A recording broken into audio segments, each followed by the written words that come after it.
Hey everyone, Mango7Roll here. How we doing today? Welcome to another episode of Something We Talk About here. We're just talking about legendary heroes and perhaps what is coming next month. But more importantly, we're going to talk about what's going through IS's head and why they're doing what they're doing. So first thing I want to mention for those of you who are not aware, it is now 100% confirmed that Green will be the next legendary hero, assuming things go on track. It's confirmed that Gunthra and it's confirmed that Lyn are not back until August and July respectively. So Lyn will be the next Green legendary hero back in July, and there will absolutely not be a current legendary hero that is Green on the next banner coming up in June. So this means a lot of things. One, it can mean there is some sort of format change to things, which just doesn't really make sense for them to do. And for two, there has to be a really good reason for them to go green, red, green, and have a third green before a second colorless. There has to be just like such a good reason, and we're going to try to talk about that reason today and maybe try to figure out what their reasoning is and why they're doing it. So the first thing I want to mention here that everybody should keep in the mind is I do think IS designs things 6 to 8 months in advance at a minimum. I feel like they already know our next 5 to 6 legendary heroes. I feel like they're locked in already. Nothing's going to change it. And I really feel like you can see this in what they decide to do, when they decide to do it, and how long it takes for them to kind of fix what they're doing. So a really good example of this is all of the counters to Reinhardt coming in like 5 to 6 months after, or however long it took after. Another good example is getting a super burst of different units. So we'll go through months where we get a ton of armors, we'll go through months where we get a ton of flyers, and it's just because during their development time at that stage, that is what people were wanting. I think I might be super wrong here, but that is my guess. It also makes things like Ryoma make more sense, because 6 to 8 months ago, that is when Ryoma was just amazing. Like, Ryoma was so good back then. Everybody loved him for the most part. He was full of memes. There were lobsters everywhere. If you went on the Face subreddit, you'd very often see Ryoma, maybe without a helmet, and you'd be scarred for life. But there were so many things revolving around Ryoma back then. And a lot of people are saying that Corrin just made so much sense. And that might be true if you think about it without considering what the community wanted, without considering what the community said. Because currently, and back then previously, Corrin was not seen as a good unit, you know? Like, she is a fantastic unit, and he is a fantastic unit now, but previously, they were not seen as good units. They weren't popular.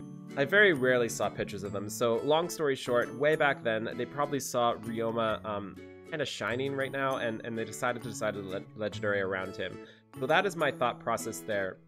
And I go into every decision they make thinking that this was made 6 months ago, and everything just like makes sense perfectly every single time I look at it.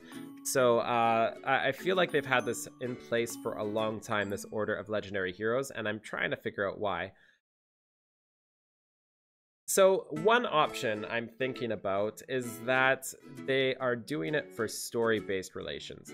That means in order for the story they want to release to make sense, they need to release green and colorless in a row, and it needs to be in this order. So a really good way for this to make sense is looking at somebody like Helbindi. I think Helbindi is in just the perfect spot right now to become a legendary hero.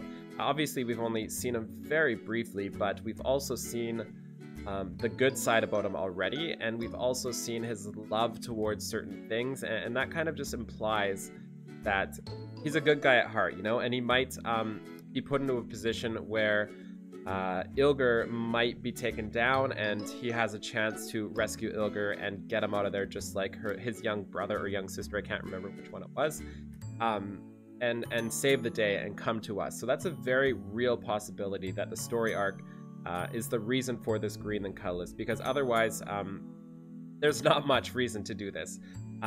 This in my head, and one of the reasons why I've been saying I really think FAOCs are coming to legendaries again soon, is just because the ordering just didn't make sense otherwise.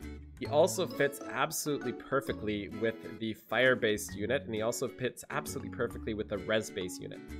Granted, he might be better with like attack or something like that instead, or I guess defense maybe, but res would work out perfectly as well, and especially since to me, since he's so fire-based, maybe the res implies he is strong against fire or something and he can handle the elements. I don't know, but it makes sense. It makes super sense to me. One other thing about him, just thinking about it, is his weapon is fantastic and really, really good for a legendary weapon. This feels really, really legendary. It's odd spectrum wave. Portawall stats is not overpowered. It's great, but you can get these buffs no problem otherwise, and this is only every odd turn. So that is a really good sign that we could get something like that as a legendary weapon. But unfortunately, the rest of his skill set isn't, and this is what scares me, is there is nothing special about his A, B, and C, and I feel like if one of these was super special for him and he only got it, there would be a much better chance of him being a legendary unit. So that's what I'm worried about right now. But he is one of the best options I can think of if this theory is correct. I can't really think of anything else that fits. We also have to consider we already have a green tome and we already have a green archer, so we have 2 ranged units already as our legendary hero, which leaves us kind of into the melee section. So I would bet that the next legendary green unit will be an axe or a dragonstone, and we already have a dragonstone. We don't have an axe yet, one of the most common weapon types in the game. So it just makes super sense that one of these units is going to be an axe. We can also take a look at this setup here to just kind of visually show. The wind right here is the 2 greens, the Grunthra and the Lyn, and we scroll down over here, so he will be in the bottom right as well, which just looks perfect place to put an axe. We've got a tome already as a res booster, so it'd be nice to get a melee here, and we've got a melee here as well, but it's a horse, and this will kind of spread the typing out no problem, and just make a lot of sense. And you can see this is where he's going to be, and or whoever it is going to be. So I really feel like whatever is in that slot is going to be a green infantry axe or an armored axe possibly, and it also might be a dragonstone, but I think that's less likely.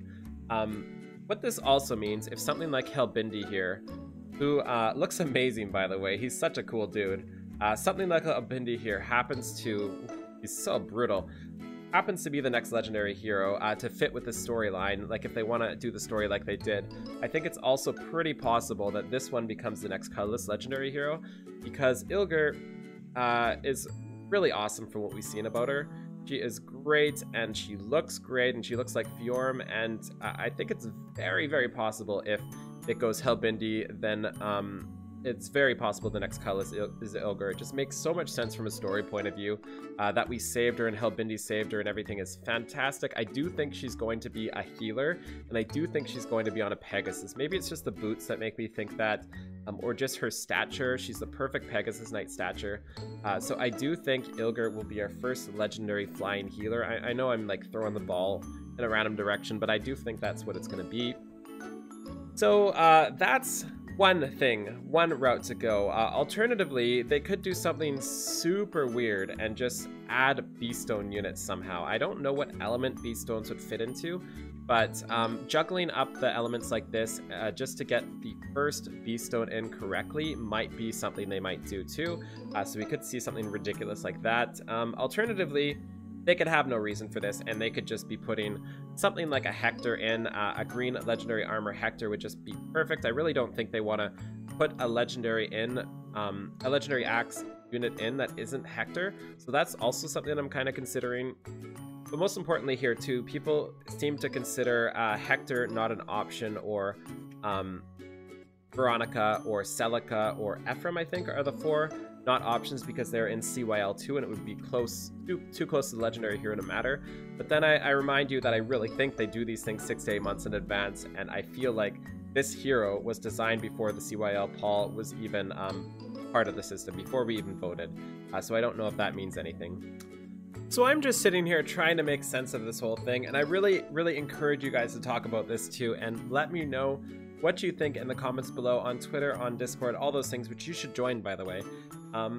I just want to talk about this. I love talking about this game, and that's one of my favorite parts about streaming. I just get to talk to everybody, and it's so much fun all day long. So, as always, thank you everybody for watching. I super appreciate it.